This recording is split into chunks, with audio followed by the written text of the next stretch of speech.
നമസ്കാരം, ഞാൻ മൃണാൾ. വീണ്ടും ഒരു റംസാൻ കാലം വരികയാണല്ലോ. ഭക്ഷണത്തിൻ്റെ വൈവിധ്യം റംസാൻ മാസത്തിൽ പ്രത്യേകിച്ചും ഹൈദരാബാദിൽ പോയി കാണുക എന്ന് പറയുന്നത് തന്നെ ഒരു സന്തോഷമാണ്. അത്രയധികം സംഭവങ്ങളുണ്ടാവും. പക്ഷേ ഹൈദരാബാദിലെ പ്രധാന പ്രശ്നം, നമ്മൾ 4-5 പേരായിട്ട് പോയാൽ പോലും ഒരു കാരണവശാലും 3-4 ഡിഷിൽ കൂടുതൽ ഓർഡർ ചെയ്യാൻ പറ്റില്ല. 3-4 തന്നെ പറ്റില്ല. അത്രയധികം ഉണ്ടാവും. ഓരോ പാത്രത്തിൻ്റെയും വലിപ്പം, അത് നിറയെ ഫുഡും ഉണ്ടാവും. അതിൻ്റെ ബ്രിമ്മ് വരെ നിറച്ചിട്ടുണ്ടാവും. എണ്ണ ഇങ്ങനെ തുളുമ്പുക. എന്തൊരു ക്വാണ്ടിറ്റിയാണ്.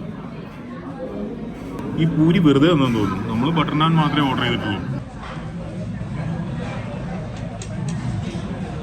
മൈദപ്പൂരി പണ്ട് ചെന്നൈയിൽ ജോലി ചെയ്തിരുന്ന കാലത്ത് ഭയങ്കര ചീപ്പായിട്ട് പൂരി കിട്ടുമായിരുന്നു ഒരു സ്ഥലത്ത്. വലിയ പൈസയൊന്നുമില്ല, ഭയങ്കര ദാരിദ്ര്യമുള്ള കാലം. അപ്പോൾ ആ സമയത്ത് ഞാൻ അവിടുന്ന് പൂരി കഴിക്കുമായിരുന്നു. ഒരു ദിവസം ഞാനൊരു ഫ്രണ്ടിനോട് പറഞ്ഞു, ഭയങ്കര ചീപ്പായിട്ട് അവിടെ പൂരി കിട്ടും. ചീപ്പ് എന്ന് പറഞ്ഞാൽ റിയലി ചീപ്പ്. അതായത് ശരവണ ഭവനിലൊക്കെ പോയിട്ട് നമ്മൾ കഴിക്കുന്ന കാശുണ്ടെങ്കിൽ അവിടുന്ന് 3 നേരം കഴിക്കാം. പാവം വന്നിട്ടാണ് എന്നോട് കഴിച്ചിട്ട് പറഞ്ഞത്, എടാ അത് മൈദ കൊണ്ടുണ്ടാക്കിയ പൂരിയാണ്.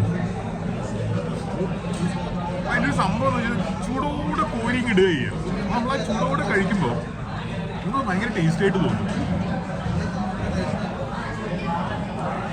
മൈദയാലെന്താ ഗോതമ്പായാലെന്താ പൂരിയല്ല.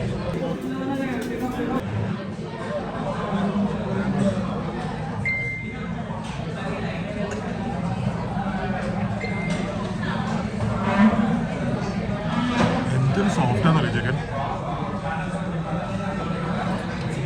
അതിന് ചുറ്റും ഒരു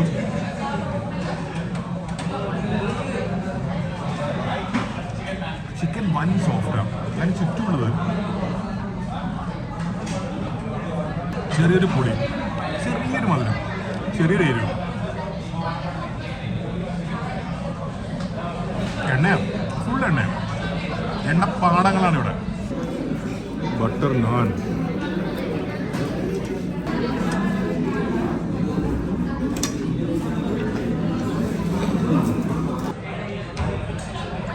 ആ സാധനം ക്രീമിയാണ് പക്ഷെ സ്പൈസിയാണ്. സാധാരണ ക്രീമി സാധനങ്ങൾ സ്പൈസി ആവില്ലല്ലോ.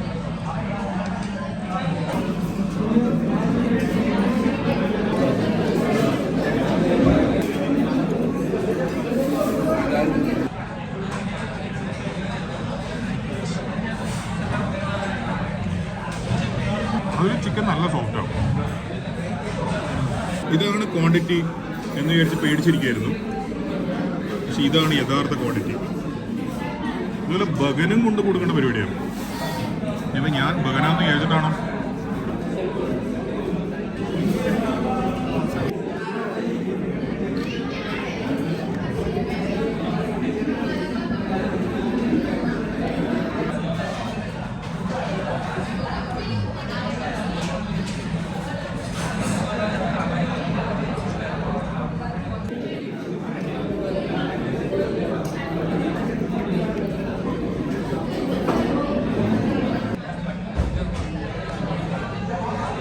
ഈ ബിരിയാണിയുടെ ആയാലും ഈ സൈഡിലുള്ള മിർച്ചി കസാൽ എന്നൊക്കെയാണ് എൻ്റെ പേര്. ഈ സൈഡിലുള്ള സാധനം അതിൻ്റെ ആയാലും ഇതൊന്നും ഇങ്ങനത്തെ ഒന്നും ടേസ്റ്റ് ഞാൻ ഇതിനു മുമ്പ് അനുഭവിച്ചിട്ടേ ഇല്ല. വല്ലാത്തൊരു ടേസ്റ്റ്, വല്ലാത്ത സ്പൈസസ്.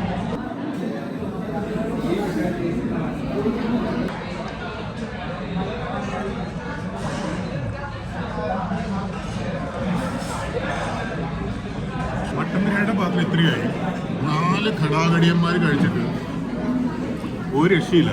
ചിക്കൻ ബിരിയാണി മൊത്തം ബാക്കിയാണ്. അതുപോലെ ഇത് അത്രയും കൂടുതൽ ക്വാണ്ടിറ്റി ഉണ്ട് ഇവിടെ. ചിക്കൻ ബിരിയാണി തീർക്കാനുള്ള ശ്രമമാണ്. ഇത് 4 പ്ലേറ്റിലേക്ക് സെർവ് ചെയ്തിട്ട് ബാക്കിയുള്ള ബിരിയാണിയാണ് ഇത്. കണ്ട അമ്മേ,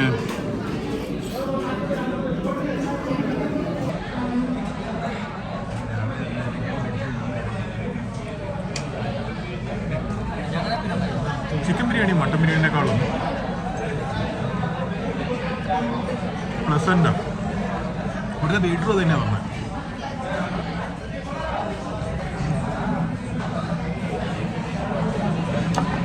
ഇവിടുത്തെ ചിക്കൻ ഐറ്റംസാണ് ഫേമസ്. എല്ലാ ഇതിൽ ചിക്കൻ ഭയങ്കര സോഫ്റ്റാണ്. പക്ഷെ മട്ടൻ ബിരിയാണി ഉണ്ടായിരുന്ന മട്ടൻ ഭയങ്കര നല്ലതായിരുന്നു. Very good. 3 പേര് നല്ല വിശപ്പോടെ വന്നാലല്ലാതെ പരിപാടി നടക്കില്ല. 2 പേരായിട്ട് വന്നു കഴിഞ്ഞാൽ ബിരിയാണി ബാക്കിയാവും. അതുപോലെ 4 പേർക്ക് 2 ബിരിയാണി തീർക്കാൻ പറ്റൂല.